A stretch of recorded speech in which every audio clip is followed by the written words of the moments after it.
So students, last lecture we have already seen the evidences of evolution और उसमें से हमने total 6 evidence of evolutions were there and we have already learnt about 2.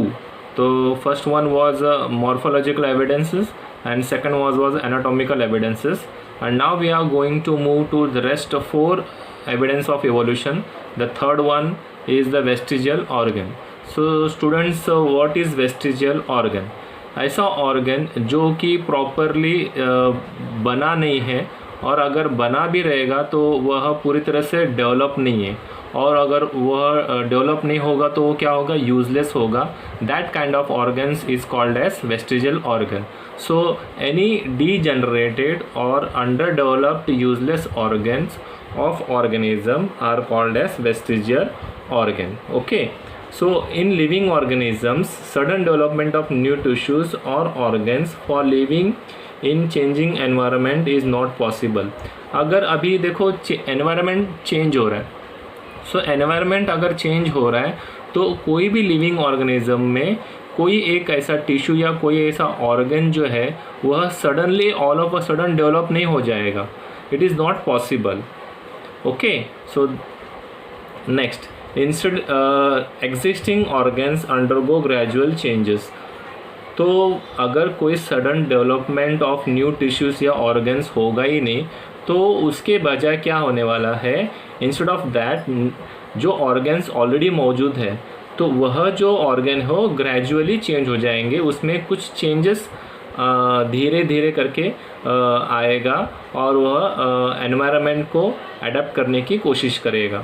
Okay, तो mostly a specific structure in the body is useful under certain situation. तो उसके लिए एक specific structure body के अंदर जो होगा वह ऐसे सिचुएशन में काम यूज़फुल होगा, ऐसे सिचुएशन में यूज़ होगा. So however, same structure under different situation may become useless or even harmful. अभी यहाँ पर जो स्पेसिफिक स्ट्रक्चर जो है वह सर्टन सिचुएशन में क्या हुआ, यूज़फुल हुआ. ओके, अगेन मैं कह रहा हूँ कि स्पेसिफिक स्ट्रक्चर बॉडी के अंदर जो है वो सर्टन सिचुएशन में क्या हुआ, यूज़फुल हुआ. पर वही सेम स्पेसिफिक स्ट्रक्चर जो है वो दूसरे सिचुएशन में क्या होगा, मे बिकम यूजलेस और इवन हार्मफुल. तो यहाँ पर दिया है however same structure under different situation. यहाँ पर सर्टन सिचुएशन में यूज़फुल हो सकता है, पर डिफरेंट सिचुएशन अगर रहा तो वही सेम स्ट्रक्चर जो है इट बिकम्स यूजलेस और इवन हार्मफुल. तो such structure begin to degenerate under such situation as per the principle of natural selection. तो ऐसे जो स्ट्रक्चर जो बॉडी में डेवलप हो गए थे अभी वह यूज़फुल नहीं है या यूज़लेस है या फिर हार्मफुल है, तो ऐसे केसेस जो है ऐसे केस में जो स्ट्रक्चर जो है धीरे धीरे क्या होगा, डीजनरेट हो जाएगा. मतलब उसका जनरेशन जो है वह कम मतलब डीजनरेट होना शुरू हो जाएगा. और अंडर सच सिचुएशन ऐसे सिचुएशन में वो डीजनरेट हो जाएगा as per the principle of natural selection. तो नेचुरल सिलेक्शन का जो प्रिंसिपल है वो यही बताता है कि अगर स्ट्रक्चर कुछ काम करने है हार्मफुल है तो क्या होगा, वह डीजनरेट होना स्टार्ट हो जाएगा. तो it takes thousands of years for a structure to disappear. तो अभी यह जो ऑर्गन जो है जो यूजलेस है, जो हार्मफुल है, वो all of a sudden degenerate होना शुरू हो जाएगा, पर विद इन 1 मंथ या विद इन 1 ईयर या विद इन 2 ईयर में वो डिसअपियर नहीं होगा. It takes thousands of years for that structure to disappear. Okay, so such organs are seen in different phases of disappearance in different animals. तो ऐसे organ जो है वो डिफरेंट फेजेस मतलब क्या, अलग अलग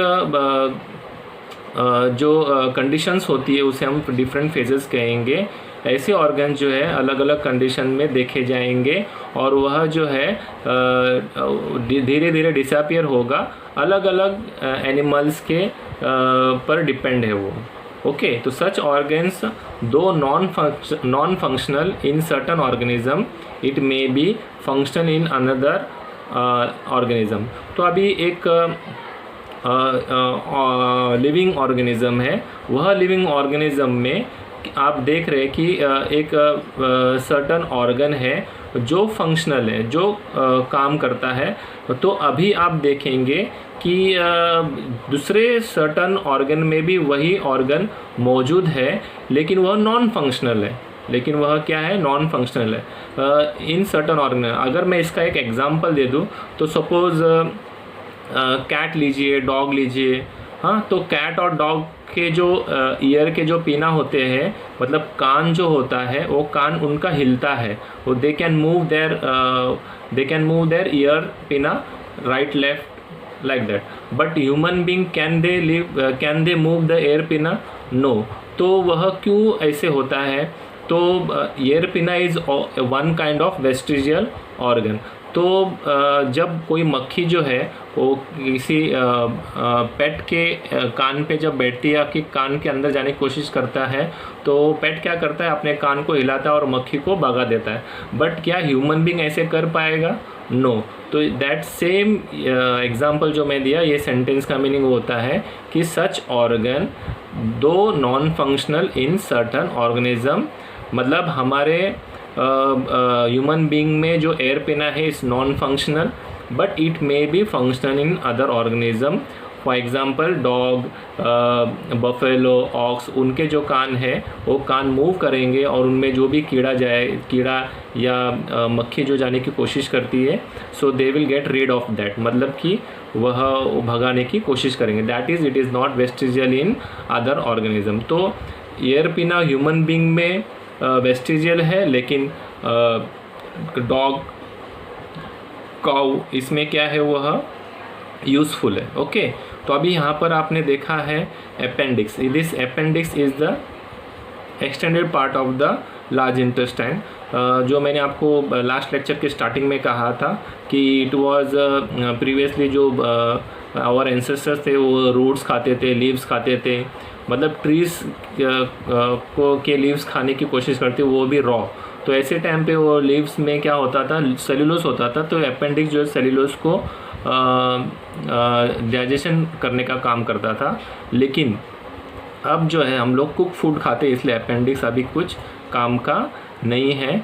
तो अपेंडिक्स जो है now for us is a vestigial organ. So now appendix, which is useless to human, is useful and fully functional organs in ruminants.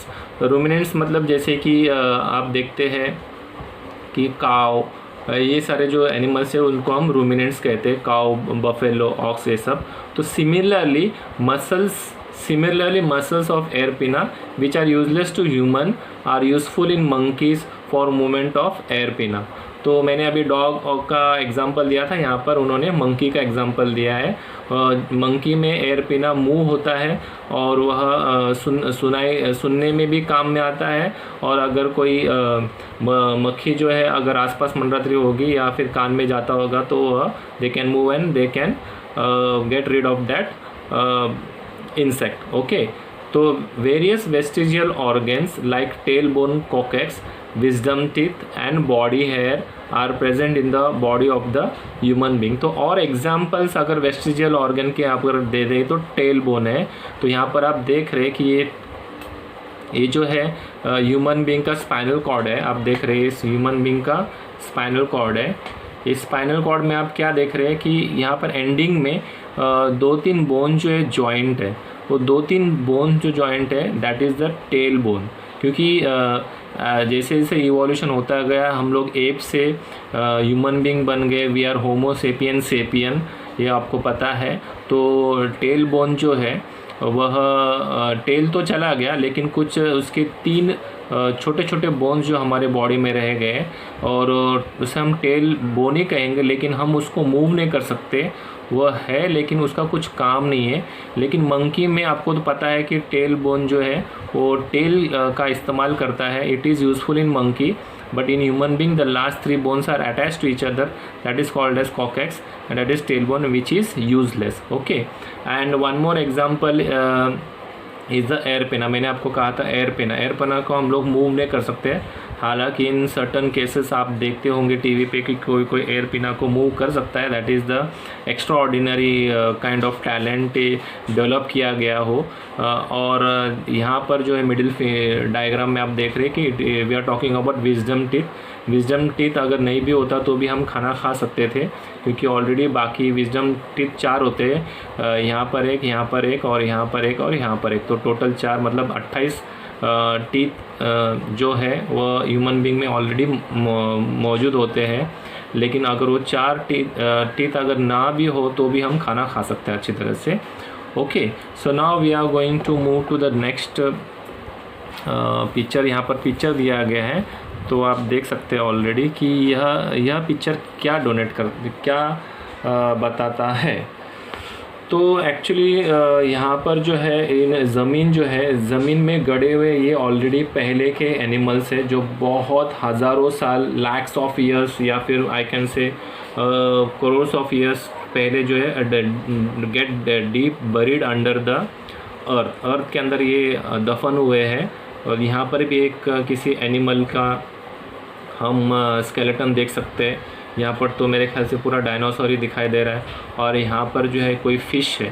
तो जैसे जैसे जो धरती पे जो भी एनिमल्स पहले मौजूद थे या रह रहे थे, वह जो एनिमल्स पहले रहने के वजह से वह ज़मीन में पहले बरीड हो जाएंगे। फिर उसके बाद में जो न्यू एनिमल्स आए हैं वह बहुत सालों के बाद में, बहुत हज़ारों सालों के बाद में जो न्यू एनिमल्स आए वह उनके ऊपर बरी हो जाएंगे। और उसके बाद में कई हज़ारों साल बाद में और कोई जो नए एनिमल्स जो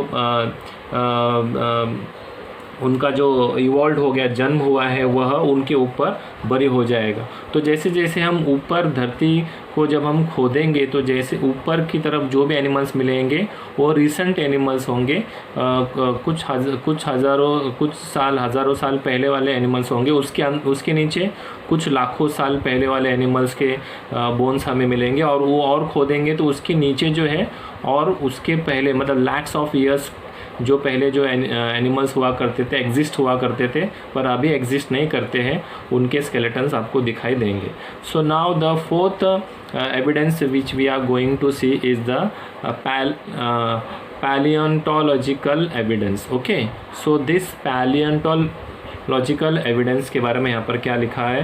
अ question may arise in your mind that which organism existed millions of years ago, तो how can we tell this. तो मैंने आपको अभी बताया, now this secret has been hidden in the earth. मैंने आपको अभी वही एक्सप्लेन किया कि सबसे धरती को अगर हम खोदना शुरू करेंगे, सबसे ऊपर जो स्केलेटन मिलेंगे वह कुछ 100 साल पहले या कुछ 1000 साल पहले जो एनिमल्स होंगे और अभी एक्सटेंट हो गया है, तो वह उनके बोन्स हमें मिलेंगे। और ज़्यादा खोदेंगे और उसके नीचे जो भी बोन्स मिलेगा वह कुछ हज़ारों साल पहले जो एनिमल्स मर चुके हैं, धरती में दब चुके हैं पर अभी वो एग्जिस्ट नहीं करते, उनके बोन्स मिलेंगे। ऐसे मैंने आपको अभी कहा था।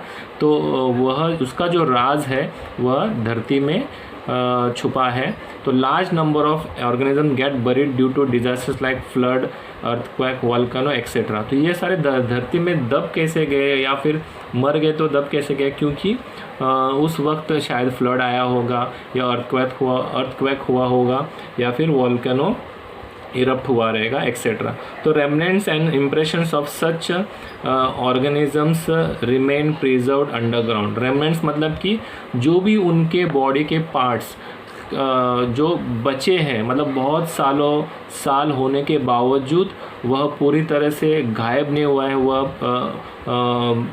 अवशेष जिसे हम हिंदी में कहते हैं रिमेनिंग, जिसे यहाँ पर आप डायग्राम में देख रहे हैं कि यह बहुत सालों के बाद में भी उनकी हड्डियाँ जो है कुछ हद तक अच्छे कंडीशन में है, तो इसे कहते हैं रेमनेंट्स।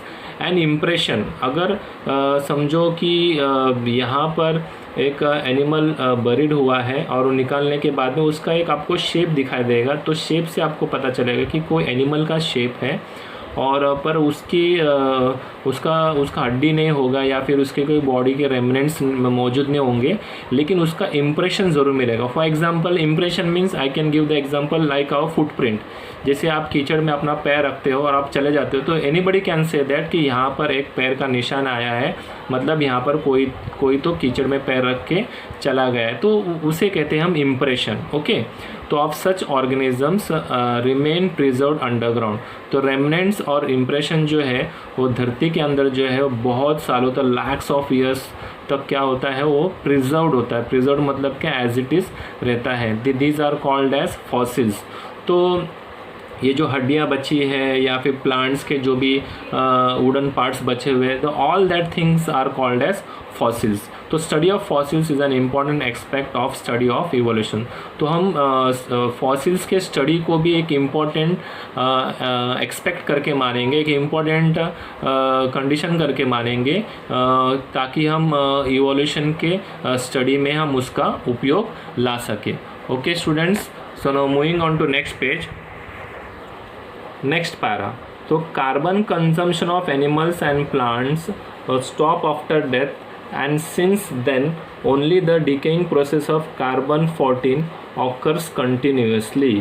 तो अभी जो है प्लांट्स और animals we comes under man जो है इट्स अ सोशल एनिमल, और बाकी एनिमल्स, मैन और प्लांट जो है what we do throughout our, जब तक हम जिंदा है तब तक हम क्या करते हैं, वी नीड एनर्जी, और एनर्जी के लिए हम क्या करते हैं, खाना खाते हैं। तो वह जो फूड पार्टिकल्स होते हैं, फूड पार्टिकल्स में क्या होता है, एक एलिमेंट होता है that is called as carbon. तो हम जब फूड पार्टिकल्स को जब हम खाते हैं तो डेफिनेटली हम कार्बन का कंजम्पशन करते हैं।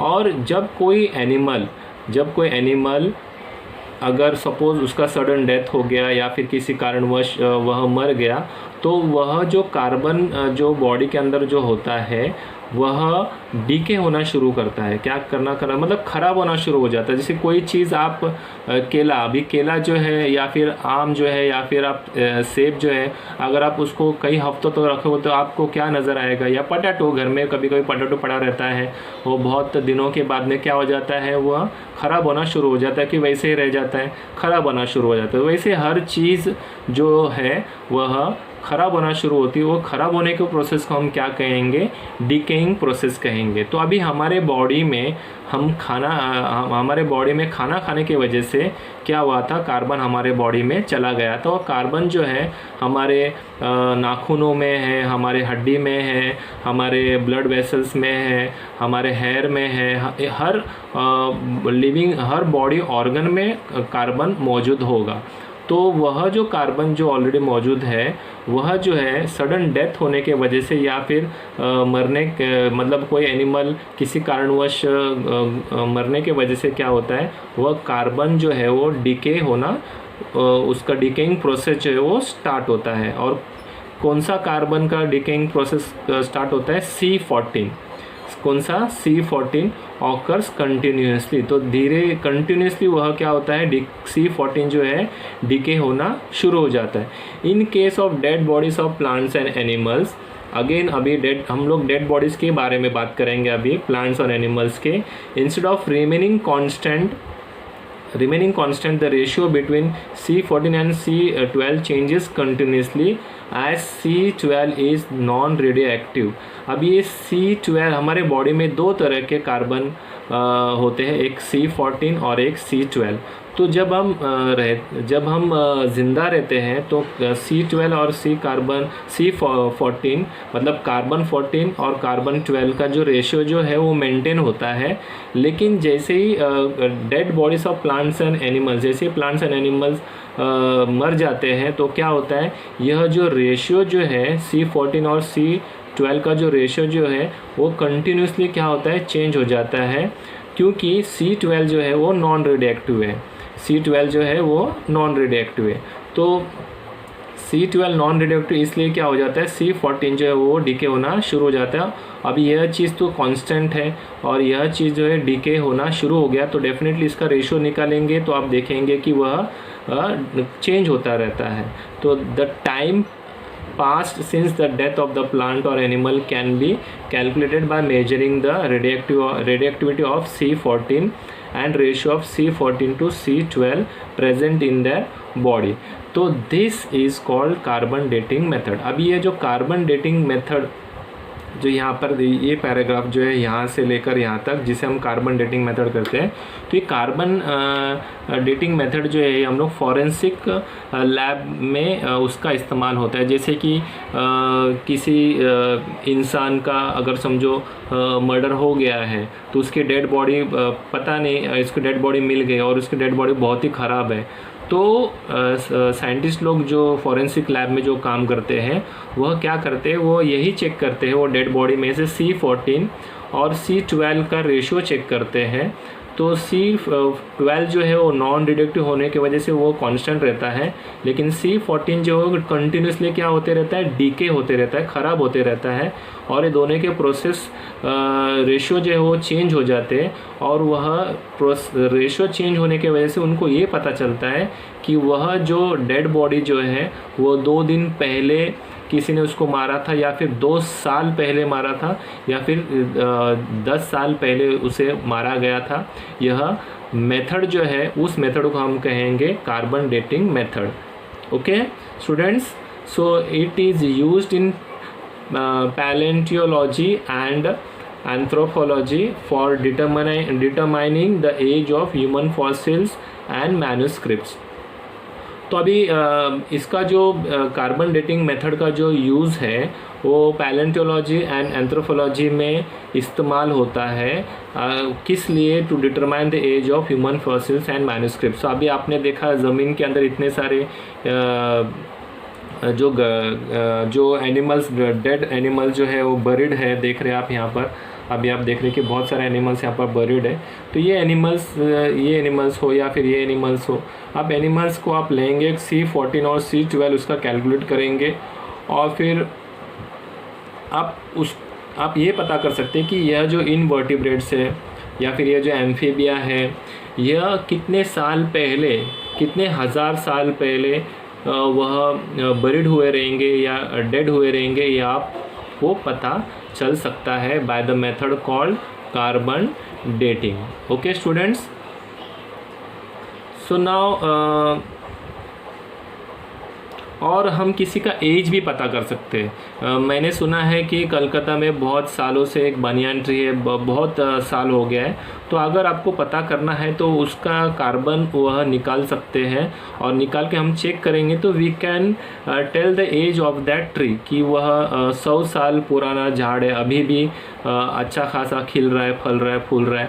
तो अगर मतलब कार्बन डेटिंग मेथड से हम जो लिविंग ऑर्गेनिज्म है उसका एज पता कर सकते हैं।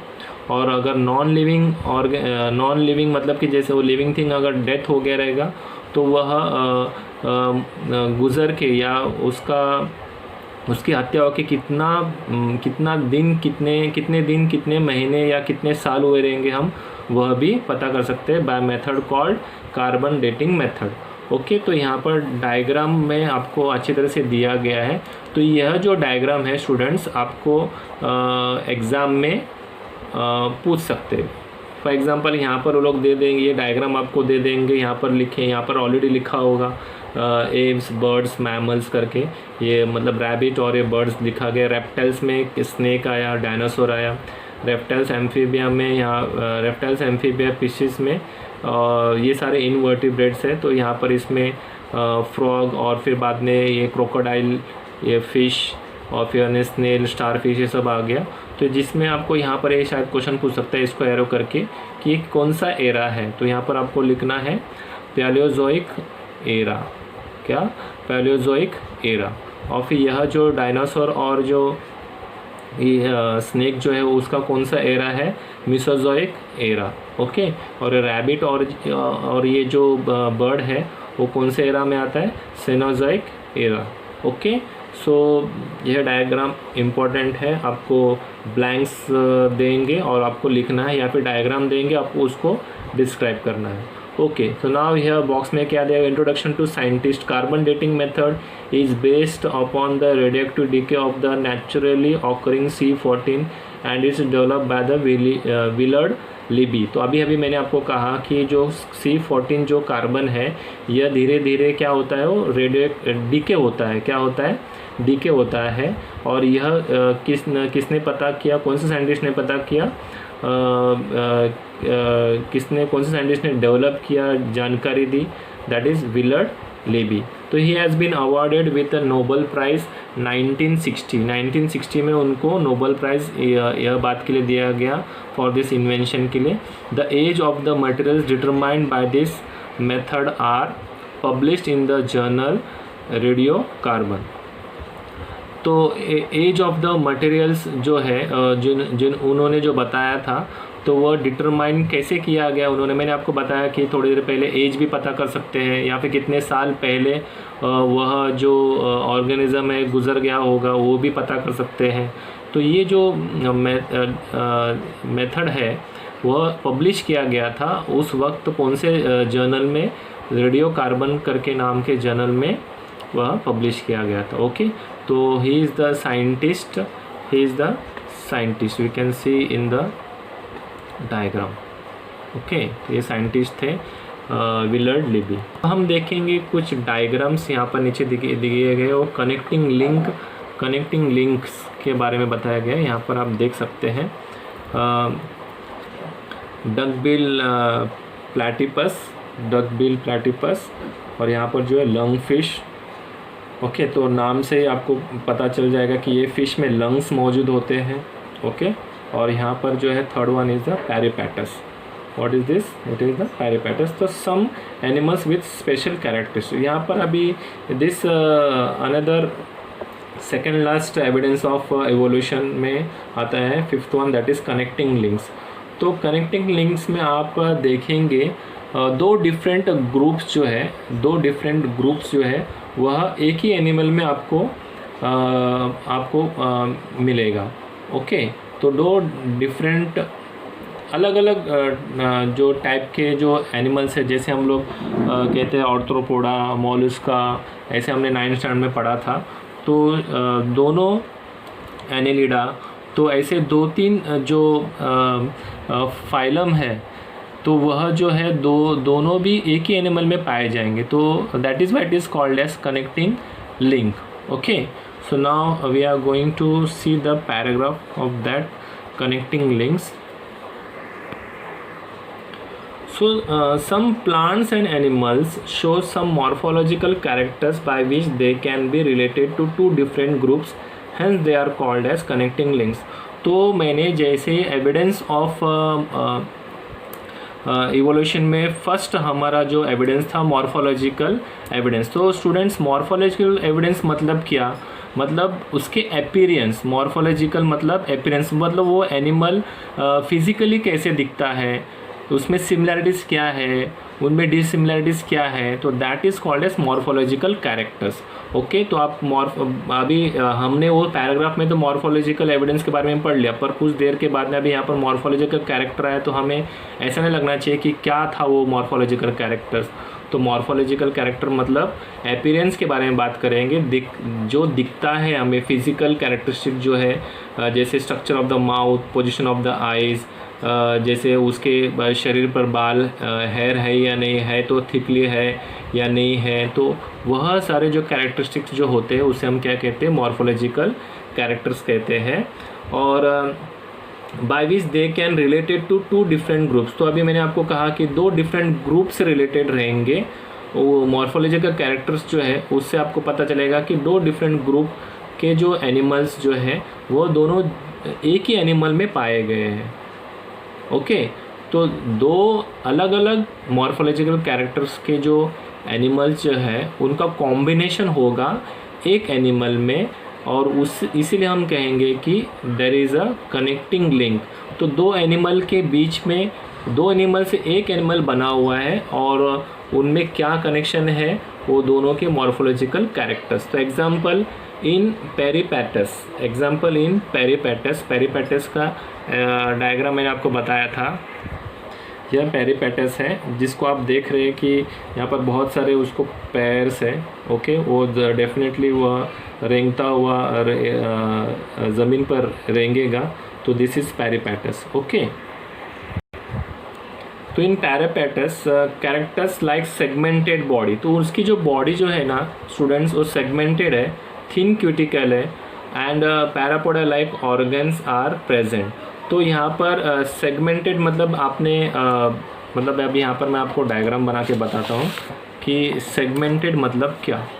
सेगमेंटेड इन द सेंस कि कोई भी एनिमल जो बॉडी सेगमेंट से बनी हो, जॉइंट है, हाँ, तो that is called as segmented. Okay, this is called as segmented. फिर सेकंड जो है थिन क्यूटिकल। थिन क्यूटिकल मतलब कि उसका जो स्किन जो है ना वो बहुत ही पतला है। अभी स्किन पतला और मोटा होता है, जाड़ा और पतला, तो थिन क्यूटिकल मतलब उसका जो स्किन जो है वो थिन है। और पैरापोडा लाइक ऑर्गन, तो अभी आपने देखा कि उस पर बहुत सारे ऑर्गन्स है। ओके, उसमें क्या है, बहुत सारे ऑर्गन्स है, आपने ऐसे देखा।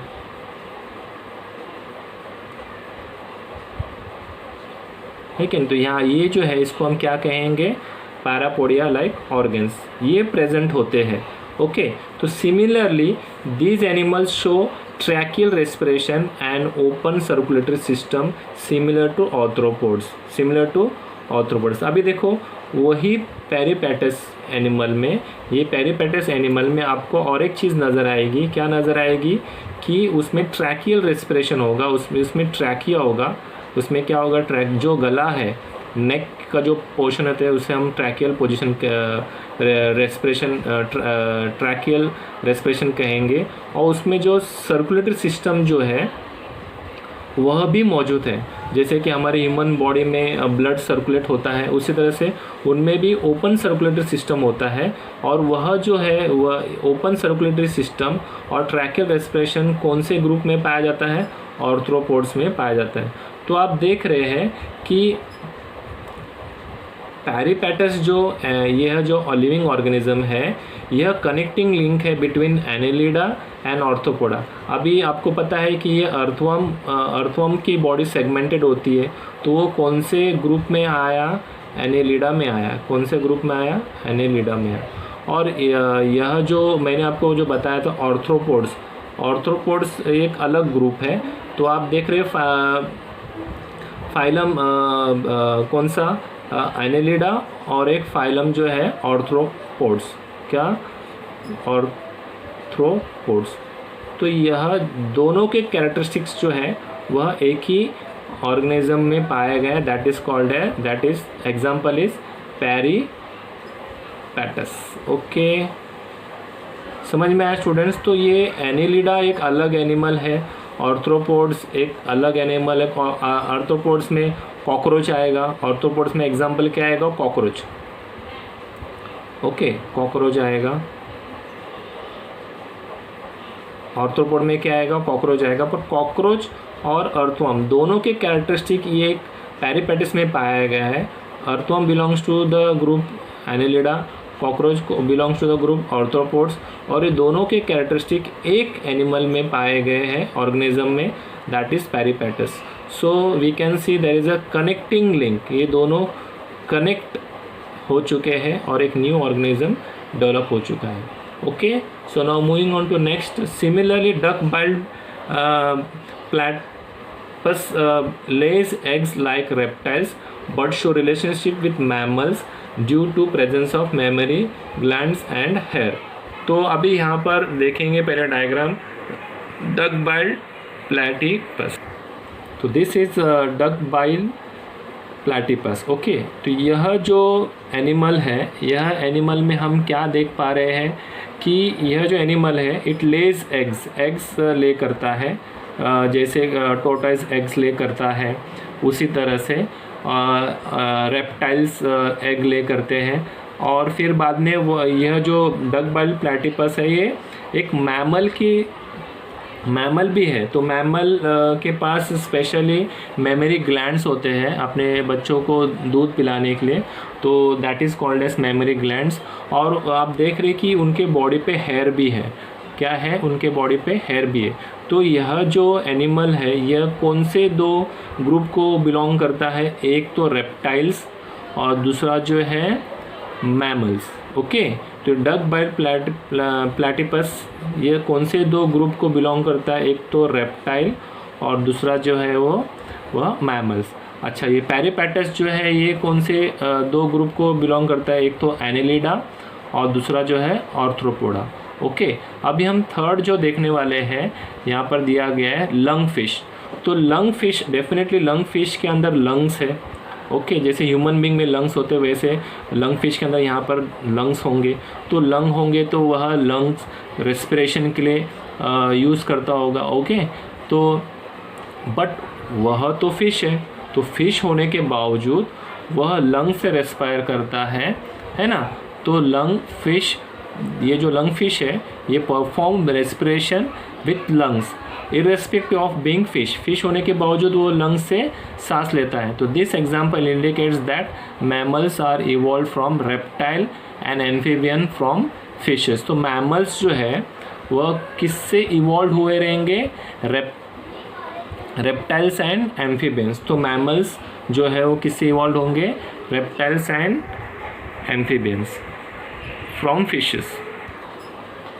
So now moving on to last evidence of evolution, that is sixth one, embryological evidence. So can you see the figure present in front of you? ये जो फिगर जो है आप देख पा रहे हैं, तो आप देख रहे हैं कि यह जो फर्स्ट जो लाइन जो है this is of fish, and second जो लाइन जो है this is of salamander, and ये थर्ड वन जो है ये टॉर्टोइस, और फोर्थ जो है चिकन, और फिफ्थ जो है pig, then sixth one is the cow, and seventh one is the rabbit, and last one is of the man.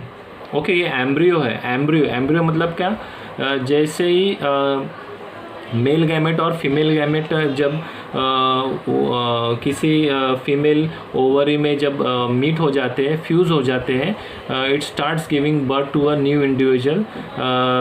थोड़े ही दिन में, विद इन 2-3 डेज़ या within 4-5 days we can say, और with in 10 days के अंदर जो structure होता है that is called as embryo. So this first stage देख रहे हैं आप एम्ब्रियो के हैं, मतलब शुरू जैसे कोई मादा या जैसे कि औरत जो है किसी बच्चे को जन्म देने वाली होती है, तो शुरू के जो 10 दिन में जो बच्चे का जो स्ट्रक्चर होता है ह्यूमन बीइंग में वो ऐसे होता है। ओके, रैबिट में ऐसे होता है, काऊ में ऐसे होता है, एंड सो ऑन। आप देख रहे हैं यहाँ पर फर्स्ट स्टेज। तो क्या आप देख के बता सकते हैं कि यह जो एम्ब्रियो जो है यह एम्ब्रियो फिश का है, यह एम्ब्रियो सैलामेंडर का है? अगर मैं यहाँ पर कुछ लिखा नहीं होता तो कैन यू आइडेंटिफाई कि यह एम्ब्रियो जो है वो किसी पर्टिकुलर लिविंग ऑर्गेनिज्म के हैं? ओके, नहीं। क्यों? क्योंकि आप देख रहे हैं there is a very precisely, अगर आप देखेंगे कि there is a very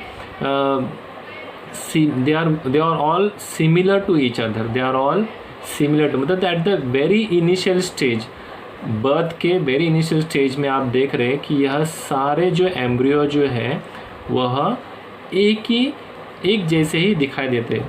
okay, एक दाने की तरह होता है, वह क्या होता है? एक दाने की तरह होता है, पर आपको यहाँ पर माइक्रोस्कोप यूज़ करके आपको फर्स्ट स्टेज बताया गया कि कितना मतलब बड़ा करके दिखाया गया है, उसको एनलार्ज करके दिखाया गया, मैग्नीफाइड करके बताया गया। सेकेंड स्टेज में आप देख रहे हैं कि there is a difference in the structure of the embryo. We can see there is a difference in the structure of the embryo. आप देख रहे कि यह एक फ़िश की तरह दिख रहा है कि नहीं? और यह यहाँ पर हम नहीं पता कर सकते, ये दोनों में बिल्कुल डिफरेंस नहीं पता कर सकते, यह इसमें भी नहीं। पर यह स्टार्टिंग दो हम कह सकते हैं कि ये फ़िश की तरह है, ये फ़िश को शायद बड़े होकर फ़िश बन जाएंगे। ओके, फिर थर्ड स्टेज में आप देख रहे कि अब अच्छी तरह से डेवलप हो गया है, अब शायद ये 1 महीने का होगा और ये जो है 1.5-2 महीने का एम्ब्रियो होगा। अब यह जो एम्ब्रियो, आप इससे क्लियरली पता कर सकते हैं कि यह जो एम्ब्रियो है यह फ़िश का एम्ब्रियो है, ये सैलामेंडर का है, और ये जो है टॉर्टोइस का है, क्योंकि इसके पीठ पे क्या है, एक छोटा सा आपको शेल नज़र आ रहा है। और ये चिकन का है, चिकन का इसलिए क्योंकि आपको यहाँ पर 4 लेग्स की तरह दिखाई दे रहे हैं इसलिए, और उसको बीक भी आया है, मतलब एक चोंच भी है, तो इसलिए ये चिकन का हो सकता है। और ये पिग का है क्योंकि उसका फेस जो है ना, माउथ के स्ट्रक्चर में थोड़ा सा डिफरेंस नज़र आया है with respect to the first 4 one. और फिर आप लास्ट वाले में देख रहे हैं काऊ का है, उसको पूंछ भी है। और फिर रैबिट के केस में, और फिर last one is the man. तो आप थर्ड स्टेज में आप पता कर सकते हैं कि वह एम्ब्रियो जो है वो कौन से लिविंग ऑर्गेनिज्म को रिप्रेजेंट करता है। पर भले ये मैन का एम्ब्रियो है, ये चिकन का है, ये टोर्टोइस का, पर इसका इनिशियल स्टेज का जो एम्ब्रियो है और मैन का इनिशियल स्टेज का एम्ब्रियो जो है, आप क्या देख रहे हैं, दोनों भी एग्जैक्टली सेम नज़र आ रहे हैं, दोनों भी एग्जैक्टली सेम नज़र आ रहे हैं। तो इसका मतलब क्या है, इनिशियल स्टेज में सारे एम्ब्रियो अगर सेम हैं, इसका मतलब कि ये सारे एनिमल्स जिनसे जन्मे होंगे उनके जो एंसेस्टर्स जो है वो कॉमन एंसेस्टर होगा, ओके। तो अब हम पढ़ेंगे paragraph embryological evidence. Comparative study of embryonic development stages of various vertebrates given in this picture show that all embryos show extreme similarity during initial stage।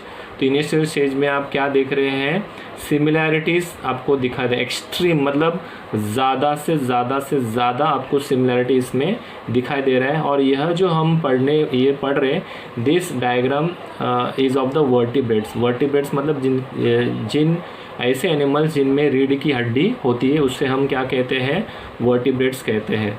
और यह जो है एम्ब्रियो का स्टडी हो रहा है। एम्ब्रियो मैंने आपको बताया, जैसे ही male gamete female gamete woman ovary में या फिर फीमेल ओवरी में जैसे मीट हो जाते हैं, फ्यूज़ हो जाते हैं, वह क्या करती है, जाइगोट फॉर्म होता है, और जाइगोट का जो नेक्स्ट लेवल जो होता है वो एम्ब्रियो होता है, okay.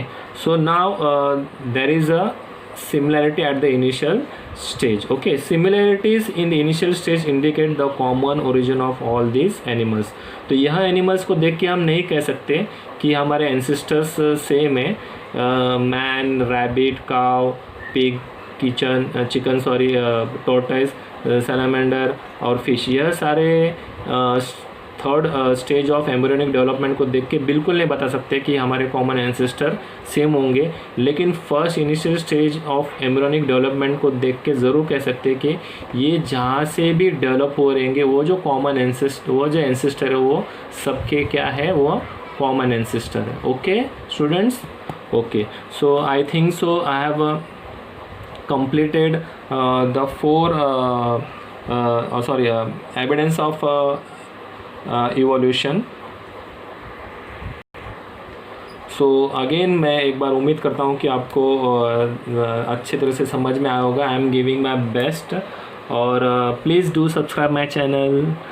My channel's name is Unique Educare Academy and myself is Prakash Pol sir.